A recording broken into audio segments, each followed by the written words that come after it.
नमस्कार दोस्तों, आज हम सुनेंगे भगवान कृष्ण के जन्म की कथा।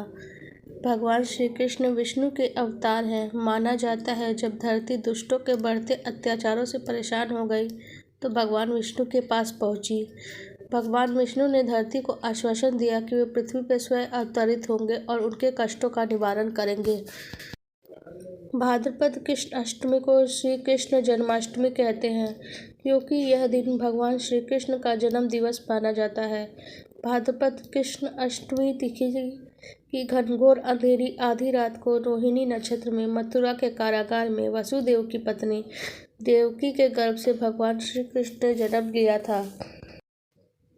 यह तिथि उस शुभ घड़ी की याद दिलाती है और सारे देश में बड़ी धूमधाम से यह मनाई जाती है। द्वापर युग में भोजवंशी राजा उग्रसेन मथुरा में राज्य करता था। उसके आताताई पुत्र कंस ने उसे गद्दी से उतार दिया और स्वयं मथुरा का राजा बन बैठा। कंस की बहन देवकी थी जिसका विवाह वसुदेव नामक यदुवंशी सरदार से हुआ था। एक समय कंस अपनी बहन देवकी को उसके ससुराल पहुंचाने जा रहा था।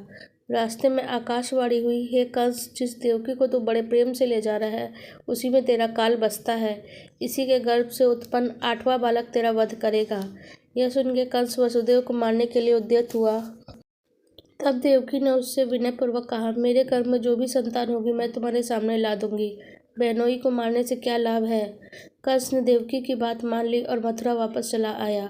उसने वसुदेव और देवकी को कारागृह में डाल दिया, परंतु उसके पिता समेत देवकी और वसुदेव को कारागार में डाल दिया। इस बीच नारद मुनि ने कंस से भेंट की और उसे विचलित कर दिया कि क्या पता कौन सी संतान उसके विनाश का कारण बने। यह सुनते कंस ने तय कर लिया वह देवकी और वसुदेव के सभी संतानों को मार डालेगा। वसुदेव देवकी एक एक करके 7 बच्चे हुए उनके, और 7 को जन्म लेते ही कंस ने मार दिया और 8वां बच्चा होने वाला था। कारागार में पड़े कड़े पहरे बैठा दिए गए। उसी समय नंद की पत्नी यशोदा का भी बच्चा होने वाला था। उन्होंने वसुदेव देवकी के दुखी जीवन को देख 8वें बच्चे की रक्षा का उपाय सोचा। जिस समय वसुदेव देवकी को पुत्र पैदा हुआ उसी समय संयोग से यशोदा के गर्भ से एक कन्या का जन्म हुआ, जो कुछ और नहीं सिर्फ माया थी, जिसे कोठरी में देवकी वसुदेव कैद थे। उन्हें अचानक प्रकाश हुआ। उनके सामने शंख चक्र गदा पद्म धारण किए हुए चतुर्भुज भगवान प्रकट हुए। दोनों भगवान के चरणों में गिर पड़े। तब भगवान ने उनसे कहा, अब मैं पुनः नवजात शिशु का रूप धारण कर लेता हूँ। गोकुल मंडल के मुखिया नंद और उनकी पत्नी यशोदा भी उनके कष्ट से बहुत दुखी थी। देवकी और वसुदेव के 8वें पुत्र को वसुदेव की दूसरी पत्नी रोहिणी के घर में स्थानांतरित किया गया। यह भी विष्णु की माया थी। रोहिणी नंद और यशोदा के एक साथ वृंदावन में निकली थी। उस बच्चे को बाद में बलराम के नाम से जाना जाया और बलराम ने शेषनाग का अवतार माना जाता है। उस वृंदावन में यशोदा भी गर्भ से थी। तुम्हें इस समय मित्र नंद जी के वृंदावन में भेज जाओ। जो कन्या जन्मी उसे लाकर कंस के हवाले कर दो।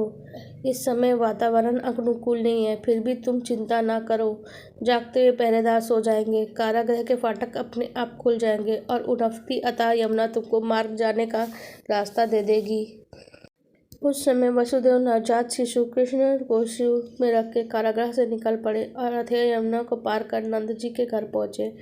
वसुदेव ने वैसा किया जैसे भगवान विष्णु ने करने को कहा था। जैसी ही देवकी ने नन्हे कृष्ण को जन्म दिया, वासुदेव ने टोकरे में रख के वृंदावन के लिए निकल पड़े। वह दिन अलौकिक था। सारे कारागार के पहरेदार सो चुके थे। यमुना नदी में भयंकर तूफान था। जैसे ही वसुदेव यमुना को पार करने लगे, नदी ने उन्हें रास्ता दे दिया।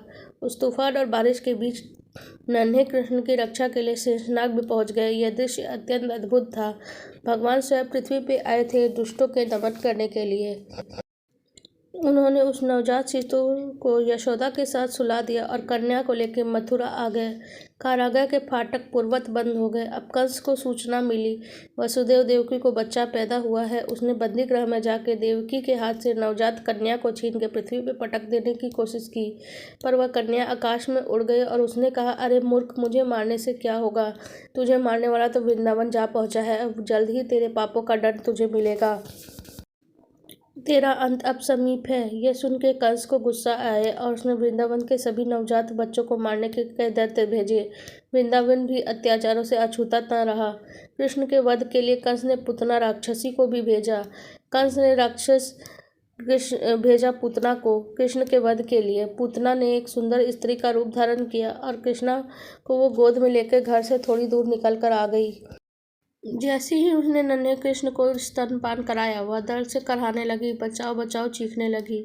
जब तक गांव वाले पहुंचे, पूतना का वध हो चुका था। नन्हे कृष्ण की उस लीला को कोई समझ नहीं पाया था। उन्हें सब नन्हे बालक के स्वरूप में ही देखते थे। लोगों को ये कभी लगा ही नहीं कि नन्हा सा बालक एक राक्षसी का संहार भी कर सकता है। भगवान कृष्ण की बाल लीला का वर्णन किए बिना जन्म की कथा अधूरी है। उन्हें प्यार से माखन चोर भी कहा जाता है। मक्खन उन्हें बहुत प्रिय था। उसे चुरा के खाने से जैसे उसका स्वाद दोगुना हो जाता था। वृंदावन की सभी औरतें मक्खन को कृष्ण और उनकी सखाओं के डर से छुपा के रखती थी, तो वो कम नहीं थे। वो जहाँ चाहे मक्खन की हांडी हो उसे ढूंढ लेते थे। फिर इसी तरह खेलते खेलते, गाय चराते चराते, कृष्ण की बांसुरी का तान सुनते ही दिन गुजरने लगे। इसी बीच खेल ही खेल में एक दिन कृष्ण की गेंद यमुना में गिर गई। यमुना का पानी स्थित नाग के विष से काला हो गया था। गेंद की तलाश ने यमुना में छलांग लगा दी। ये देख के सभी सखा भयभीत हो उठे। सारा वृंदावन कृष्ण की माया में डूबा हुआ था। हर कोई प्रेम और सुख से जीवन व्यतीत कर रहा था। भगवान श्री कृष्ण बालक के रूप में कई लीलाएं रची और बड़े बड़े दैत्यों और दानवों का वध किया। भगवान ने 16 वर्ष की उम्र में कंस का भी वध किया और उसके पिता और नाना उग्रसेन को मथुरा का राजा घोषित किया। ऐसी घटना भी घटी थी जिसके पश्चात सभी गांव वालों को कृष्ण के भगवान के रूप में विश्वास हो गया था। ये जान चुके थे कोई साधारण बालक नहीं, ये स्वयं भगवान है जो इंसान के रूप में अवतरित हुए हैं। जब गांव वालों ने इंद्र उत्सव न मना के गोप उत्सव मनाने लगे, तब इंद्रदेव क्रोधित हो उठे और गांव को नष्ट करने के लिए अत्यधिक वृष्टि करा दी। चारों ओर पानी पानी था। जनजीवन अस्त व्यस्त हो चुका था। कालिया नाम के दैत्य फनों से वार किया। कृष्ण ने विराट रूप धारण करके उसके फन को पृथ्वी पे भार रख दिया। वह कृष्ण को मारने वाले थे तो नाग की पत्नियों ने कृष्ण से छोड़ने की विनती की थी। कृष्ण के स्वरूप को जानकर कालिया ने भी क्षमा याचना की थी।